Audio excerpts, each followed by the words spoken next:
ఆర్గనైజ్డ్గా చేస్తారు, ఏముంది ఇట్లా పట్టకరావు లేని ఇష్యూ మీదనే ప్రదర్శనలు చేసినప్పుడు రేపే ఉంది, బలవంతంగా అయినా తీసుకొచ్చి చేయించే ప్రయత్నం చేస్తారనుకుంటా 12కు వాళ్ళు అనుకున్నట్టు. కానీ ఇప్పుడు ఫేస్ చేసే ధైర్యం లేదు ప్రజల్లో. ఇంకో పక్క రోజు మహిళల మీద అఘాయిత్యాలు కానీ, పోలీసుల దాష్టీక్యం కానీ, అధికార యంత్రాంగం దుర్మార్గాలు కానీ, వాళ్ళ నడిపిస్తున్న పొలిటికల్ బాసెస్ వాళ్ళ దుర్మార్గాలు కానీ, దౌర్జన్యాలు, దోపిడీ ఓపెన్ జరుగుతున్నవి ఏవి ఎవరికి కనపడకూడదు. ఎట్లా పాలా ఇదిగో ఇది ఇట్లా ఆపచ్చు. 24 గంటలు కొట్టు, నీ 100-150 యూట్యూబ్ ఛానల్స్, నీ ప్రాపగాండా మెషిన్లు, పేపర్లుగా పిలువబడుతున్న మీడియా సంస్థలుగా పిలువబడుతున్న నీ ప్రాపగాండా మిషన్లు చంద్రబాబు నాయుడు ఆర్గనైజ్ చేసుకుని నడుపుతున్నవి.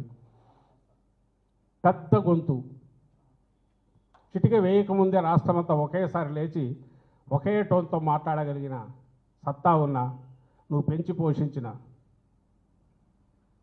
నాయకులు వీళ్ళందరితో ఒక మొన్నటి నుంచి రక్తి కట్టించి ఒక హైయెస్ట్ పీక్కు తీసుకుపోయిన డ్రామా దేనికోసమయ్యా అంటే ఎక్కడ దేన్ని అడ్రస్ చేసే పరిస్థితిలో లేరు. మా హయాంలో జగన్మోహన్ రెడ్డి గారి ప్రభుత్వ హయాంలో ఎక్కడైనా ఒక ఇన్సిడెంట్ జరిగితే ఒక మహిళ మీద ఎక్కడన్నా అఘాయిత్యం కానీ ఇంకోటి రెస్పాండ్ అయిన తీరు నేషనల్ లెవెల్ కూడా అప్రిషియేషన్ గురైంది. ఇమ్మీడియట్ ప్రభుత్వం స్పందించాల్సిన తీరు అంటే ఎట్లుండాలంటే ఇట్లుండాలని, అవసరమైతే ఆ అఫీషియల్స్ మీద యాక్షన్ తీసుకోవడంతో పాటు మళ్ళీ రిపీట్ కాకుండా ఏం చేయాలనేది ఆలోచించడంతో పాటు ఇప్పుడు ఒక్క దగ్గర అలాంటి రియాక్షన్ కనిపిస్తుందా? నిన్న అనంతపురంలో జరిగింది చూసిన, వారం క్రితం బయటపడిన అక్కడే సత్యసాయి జిల్లాలో చూసిన ఒక అమ్మాయి దళిత బాలిక, ఇప్పుడు ఎస్టీ అమ్మాయి కంప్లైంట్ ఇచ్చిన 6-7 రోజులు కూడా ఏం తెలియదు. ఆఖరికి ఎక్కడో చోట దొరుకుతుంది బడి, దొరికా కేసు బుక్ చేస్తున్నారు. ఇమ్మీడియట్ రెస్పాండ్ అయ్యే సిస్టమ్ కానీ ఎందుకు లేదంటే నువ్వే చంపేశావు. చంద్రబాబు నాయుడు దాన్ని చంపేశాడు. ఆయనకు కావాల్సింది ఇదిగో ఇప్పుడు సాక్షిలో వచ్చిన దాని మీద హైదరాబాద్ పరిగెత్తుకుంటూ పోయినా పట్టుకొని రావాలా, ఇంకెక్కడికి పోయినా పట్టుకొని రావాలా, అమాయకులు తప్పుడు కేసులు పెట్టి హెరాస్ చేయాలి. వీళ్ళు దీంట్లో బిజీగా ఉంటే అక్కడెక్కడ పోతారు?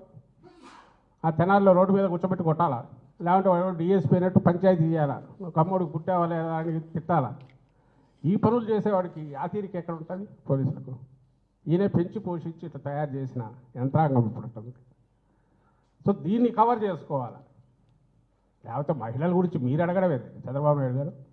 జగన్మోహన్ రెడ్డి గారు మహిళల పట్ల చూపిన గౌరవం ప్రతి చర్యలో పాలకుడుగా ప్రతి ప్రభుత్వాధినేతగా ఉన్నప్పుడు చట్టంతో సహా పథకాలతో సహా మేము ఎంపిక చేసిన క్యాండిడేట్లతో సహా ఏ పదవులకు ఎవరు తీసుకున్న దాంట్లో 50% పెట్టడంతో సహా సాధికారత అంటే నిజమైన అర్థంలో వాళ్లకు పూర్తిగా మహిళలకే పెద్దపీట వేయడంతో సహా మహిళలను మన ఇంటికి కేంద్ర బిందువుగా గుర్తించిన జగన్మోహన్ రెడ్డి గారు. ఆయన అవమానిస్తారా? ఆయన ఛానల్ అవమానిస్తారా?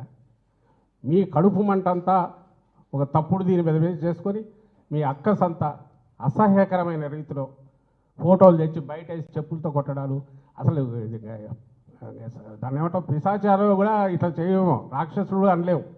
ఇవంతా సంకర ఇది ఉన్నట్టుంది. ఇవన్నీ కలిస్తే తయారైన తెగ ఏదో ఒకటి ఉన్నట్టుంది. ఆ తెగ పూనుకుంటే మాత్రమే ఇట్లా చేయగలదు. దాంట్లో అంటే ఇంకా ఘోరము బాధ కలిగించి భయం వేసేది ఏంటంటే ఈ తెగ అనార్గనైజ్గా లేదు, ఆర్గనైజ్ అయింది, పూర్తి సమన్వయంతో పనిచేస్తుంది, కమ్ముకుంటుంది, కమ్ముకొని దెబ్బ కొట్టాలని చూస్తుంది. ఇది వాళ్ళకు చెప్పి లాభలేదు కాబట్టి ప్రజలకు చెప్తున్నాం, దయచేసి గమనించండి. ప్రభుత్వంలో ఉండేవాళ్ళు వాళ్ళ బాధ్యత ఏంటి, వాళ్ళు చేయాల్సింది ఏంటి, ఇప్పుడు చేస్తున్నది ఏంటి. 3 రోజులు నువ్వు ముఖ్యమంత్రి దగ్గర నుంచి నీ ఎంటైర్ యంత్రాంగము, నీ పార్టీ మొత్తం ఒక ప్రతిపక్ష పార్టీ మీద, ఒక న్యూస్ ఛానల్ మీద, ఒక మీడియా మీద, జర్నలిస్టు మీద, విశ్లేషకుల మీద అసహ్యకరంగా దుష్ప్రచారం చేస్తా ఆఖరికి అరెస్టు కూడా తెగించినావు. నీకు అధికారం ఇచ్చింది దీనికా? ప్రజలు ఆలోచించాల.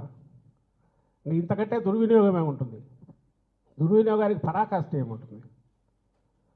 ఇంతకుముందు అన్నట్టు పోయే కాలం వచ్చింది. మేబీ టెక్నికలీ ఎన్నికలు 5 ఏళ్ళు కాబట్టి వాళ్ళు ఉండొచ్చాము. But that's not. కానీ నువ్వు ప్రభుత్వంగా ఫెయిల్ అయిపోయారు. 1 ఇయర్లోనే ఘోరంగా ఫెయిల్ అయ్యారు. నాట్ ఓన్లీ ప్రామిస్లు నిలుపుకోలేదని కాదు, వచ్చిన తర్వాత పాలించే పద్ధతిలో కూడా